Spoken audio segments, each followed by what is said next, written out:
Taste the Daily. நாடாளுமன்ற தேர்தலையொட்டி தமிழ்நாட்டில் பல தொகுதிகளில் இன்று காலை வரை ஓட்டுக்கு பணம் பட்டுவாடா நடைபெற்றுள்ளது. எந்தெந்த கட்சி எந்தெந்த தொகுதியில் எவ்வளவு பணம் கொடுத்திருக்கிறார்கள் என்பதை தெரிந்து கொள்ள தமிழ்நாடு முழுவதும் அனைத்து மாவட்டங்களிலும் களத்தில் விசாரித்து தகவல்களை மின்னம்பலம் சார்பாக சேகரித்தோம். இந்த முறை பரவலாக பணமழை குறைவாக பொழிந்திருப்பதை முதற்கட்ட அப்டேட்டாக நேற்று வெளியிட்டிருந்தோம். அதன் தொடர்ச்சியாக இன்று காலை வரை கிடைத்த தகவல்களை இப்போது தருகிறோம். முதலில் திமுக கூட்டணியை பொறுத்தவரை மொத்தமுள்ள 39 தொகுதிகளில் கிட்டத்தட்ட பாதி தொகுதிகளில் பணம் எதுவும் கொடுக்கவில்லை. பாஜக அரசு மத்திய புலனாய்வு அமைப்புகளை கட்டுப்பாட்டில் வைத்துக்கொண்டு எதிர்க்கட்சிகளை முடக்குவதாக குற்றச்சாட்டிருப்பதால் பணப்புழக்கத்தை மையமாக வைத்து தேர்தலை நிறுத்துவதற்கான முயற்சிகளில் பாஜக ஈடுபடக்கூடும் என்று திமுக தலைமை இந்த தேர்தலை அதீத கவனத்துடன் எதிர்கொண்டது. அதன் காரணமாக எங்கெங்கெல்லாம் வெற்றி பெறுவதற்கு கடுமையான போட்டி நிலவுவதாக திமுக கருதுகிறதோ அந்த தொகுதிகளில் மட்டுமே பணப்பட்டுவாடா செய்யப்பட்டிருக்கிறது. எளிதாக வெற்றி பெற்று விடுவோம் என்று நம்பும் தொகுதிகளில் பணம் எதுவும் கொடுக்கவில்லை. களத்திலிருந்து கிடைத்த தகவல்களின்படி திமுக கூட்டணி சார்பில் எந்தெந்த தொகுதிகளில் பணம் எதுவும் கொடுக்கவில்லை என்ற பட்டியலை பார்ப்போம். தென் சென்னை, மத்திய சென்னை, வட சென்னை, திருவள்ளூர், ஸ்ரீபெரும்புதூர், காஞ்சிபுரம், திருவண்ணாமலை, ஆரணி, கள்ளக்குறிச்சி, கிருஷ்ணகிரி, நாமக்கல், திருப்பூர், மயிலாடுதுறை, நாகப்பட்டினம், தஞ்சாவூர், மதுரை, தென்காசி, திருநெல்வேலி ஆகிய 18 தொகுதிகளில் திமுக கூட்டணி சார்பாக பணம் எதுவும் கொடுக்கப்படவில்லை. மற்ற தொகுதிகளில் குறைந்தபட்சம் 250 ரூபாயிலிருந்து அதிகபட்சமாக 500 ரூபாய் வரை தொகுதிக்கு ஏற்றவாறு சப்ளை செய்யப்பட்டுள்ளது. அதிமுக கூட்டணி சார்பாக பரவலாக எல்லா தொகுதிகளிலும் பணம் கொடுக்கப்பட்டுள்ளது. ஓட்டுக்கு 200 ரூபாய், 250 ரூபாய், 300 ரூபாய் என்று தொகுதிக்கு ஏற்றவாறும் பகுதிகளுக்கு ஏற்றவாறும் பிரித்து கொடுக்கப்பட்டுள்ளது. கோவையில் மட்டும் அதிமுக சார்பில் ஓட்டுக்கு 300 ரூபாய் கொடுக்கப்பட்டுள்ளது. பூத் செலவு மற்றும் இதர செலவுகளை வேட்பாளர்கள் பார்க்க வேண்டும். ஓட்டுக்கு பணம் கொடுப்பதற்கு ஆகும் செலவை நான் பார்த்துக் கொள்கிறேன் என்று எடப்பாடி பழனிசாமி சொன்ன வாக்குறுதியை நிறைவேற்றிவிட்டதாக அதிமுக நிர்வாகிகள் வட்டாரத்தில் விசாரித்த போது சொல்கிறார்கள். பாஜகவை பொறுத்தவரை கட்சி ரீதியாக முடிவெடுத்து மேலிடத்திலிருந்து எந்த தொகுதிக்கும் ஓட்டுக்கு பணம் கொடுக்கப்படவில்லை. இதனால் திருநெல்வேலியில் போட்டியிடும் நயினார் நாகேந்திரன் தவிர மற்ற பாஜக வேட்பாளர்கள் பணம் எதுவும் ஓட்டுக்கு கொடுக்கவில்லை.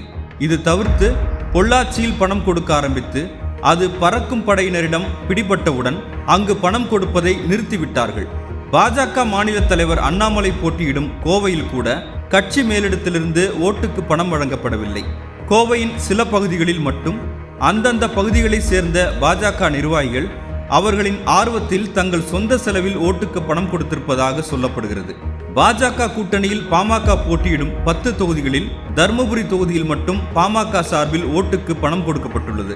பாமக தலைவர் அன்புமணி ராமதாஸின் மனைவி சௌமியா அன்புமணி அங்கு போட்டியிடுவதால் அவரை எப்படியாவது வெற்றி பெற வைத்துவிட வேண்டும் என்பதற்காக ராமதாஸின் மொத்த குடும்பமும் 4 எம்எல்ஏக்களும் 50க்கும் மேற்பட்ட மாவட்ட செயலாளர்களும் இடைத்தேர்தல் பாணியில் அங்கு வேலை செய்தனர். தர்மபுரி தொகுதியில் 70% வாக்காளர்களுக்கு ஓட்டுக்கு 300 ரூபாய் பாமகவினரால் கொடுக்கப்பட்டுள்ளது. மேலும் பாஜக கூட்டணியில் இந்திய ஜனநாயக கட்சியின் தலைவர் பாரிவேந்தர் போட்டியிடும் பெரம்பலூர் தொகுதியில் ஓட்டுக்கு 300 முதல் 500 ரூபாய் வரை கொடுக்கப்பட்டிருக்கிறது. அதேபோல் புதிய நீதி கட்சியின் தலைவர் ஏசி சண்முகம் போட்டியிடும் வேலூர் தொகுதியில் ஓட்டுக்கு 500 முதல் 1000 ரூபாய் வரை கொடுக்கப்பட்டுள்ளது. அடுத்ததாக ராமநாதபுரம் தொகுதியில் ஓபிஎஸ்ஸின் செயல்பாடு டிடிவி தினகரன் ஆதரவாளர்களை ஆச்சரியத்தில் ஆழ்த்தியுள்ளது. வழக்கமாக ஓ பன்னீர்செல்வம் அதிகமாக செலவு செய்ய மாட்டார். சிக்கனமான அரசியல்வாதி என்பதே அவரை பற்றிய பேச்சாக இருந்தது. ஓபிஎஸ் ஆதரவாளர்களாக இருந்த பல நிர்வாகிகள் அவரை விட்டு விலகியதற்கு அவர் செலவு செய்யாததே காரணம் என்றும் பார்க்கப்பட்டது. ஓ பன்னீர்செல்வத்தை அதிமுகவில் முதல்வர் பதவி வரைக்கும் மேலே கொண்டு வந்தவர் டிடிவி தினகரன். அப்படிப்பட்ட டிடிவி தினகரன் தேனியில் செய்ததை விட கடைசி நேரத்தில் ஓபிஎஸ் கலக்கி விட்டார் என்று டிடிவி தினகரன் ஆதரவாளர்கள் மூக்கில் விரல் வைத்துள்ளனர். தேனி தொகுதியில் டிடிவி தினகரன் பணத்தை பெரிதாக இறக்குவார் என்ற எதிர்பார்ப்பு மக்களிடையே இருந்தது. அவருக்கு எதிராக தங்க தமிழ்ச்செல்வன் போட்டியிடுவதால் திமுக அங்கு 300 ரூபாய் முதல் 500 ரூபாய் வரை ஓட்டுக்கு கொடுத்திருக்கிறது. ஆனால் டிடிவி தினகரனை பொறுத்தவரை பணம் கொடுத்தாலும் அங்கு வெற்றி பெறும் சூழல் இல்லை என்பதால் அவர் பணம் கொடுக்கவில்லை என்று அமமுக நிர்வாகிகள் வட்டாரத்தில் விசாரித்த போது சொல்கிறார்கள். ஆனால் வழக்கத்திற்கு மாறாக ஓ பன்னீர்செல்வம் ராமநாதபுரம் தொகுதி முழுவதும் கிட்டத்தட்ட 65% வாக்காளர்களுக்கு ஓட்டுக்கு 500 ரூபாயை தனது நிர்வாகிகளை வைத்து கடைசி நேரத்தில் இறக்கி கலக்கிவிட்டார் என்று தினகரன் ஆதரவாளர்கள் மத்தியில் ஓபிஎஸ் பற்றிய பேச்சே அதிகமாக உள்ளது. ஒட்டுமொத்தமாக பார்க்கும்போது இந்த தேர்தலில் மும்முனை போட்டியில் சில தொகுதிகளை தவிர்த்து பெரும்பாலான தொகுதிகளில் கடந்த தேர்தலோடு ஒப்பிடும்போது பெரிய அளவிற்கு பணமழை பொழியவில்லை என்றே சொல்லலாம். இதனால் முக்கிய கட்சிகளின் நிர்வாகிகள் மக்களை ஓட்டு போட வாங்க என்று அழைக்கும் போது காசே கொடுக்காம எதுக்கு ஓட்டு கேட்க வரீங்க என்று மக்கள் கேள்வி கேட்டு துளைத்தெடுப்பதை பரவலாக எல்லா இடங்களிலும் பார்க்க முடிகிறது.